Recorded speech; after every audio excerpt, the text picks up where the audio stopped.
Presidente Porfirio Díaz correctly blamed Francisco Madero for the growing insurrection.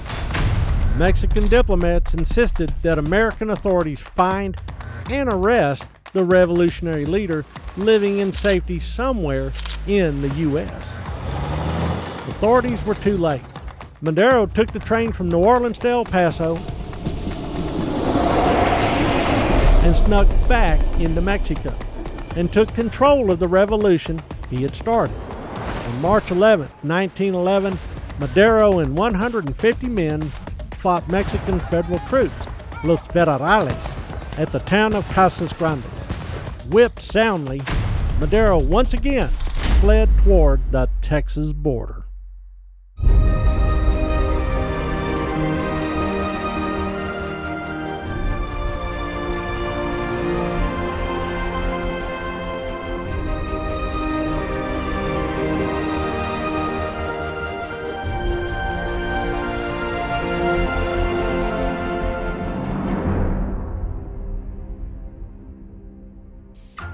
Madero's defeat started a series of events that would greatly impact Texas. The Mexican revolutionary proved that he was no great tactician, but he was an effective leader. The struggle, he realized, would require weapons, and the U.S. had plenty. Control of the international border crossings became vital to get American weapons into the hands of Mexican rebels. El Paso, Texas became critical to the revolutionary strategy, which meant Ciudad Juarez would have to be taken by Madero's men. His movement was growing. Within a month, rebellion had spread to 18 Mexican states.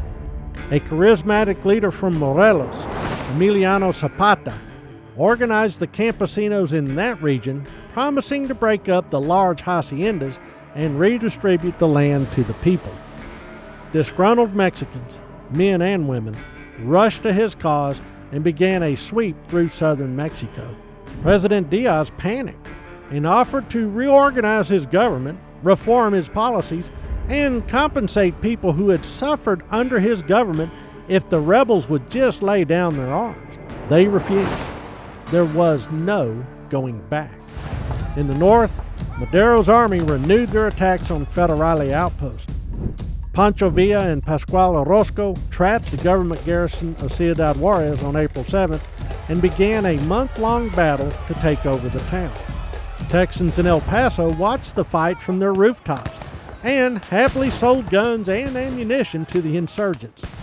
A Civil War-era cannon on display in front of the El Paso High School disappeared, pressed into service by the rebels across the river. On April 13th, while the brawl continued to rumble across the Rio Grande, Madero moved some of his troops by rail to surprise the Federale garrison at Agua Prieta, across the border from Douglas, Arizona. When bullets and artillery rounds flew into the American town, U.S. troops responded and started a cross-border gun battle that allowed the rebels to briefly take the town. On May 10th, Madero and his commanders finally captured Ciudad Juarez after a 3-day assault through the streets of the city. There was other good news. Far to the south, Zapata and his growing army beat the Federales in a week-long pitched battle at the town of Cuautla. These defeats convinced President Diaz that his time was up. On May 24th, Diaz negotiated a peace treaty in Ciudad Juarez. El Presidente resigned and installed his foreign secretary, Francisco León de la Barra, in place as interim leader of Mexico until new elections could be held in November. Diaz then left for Paris.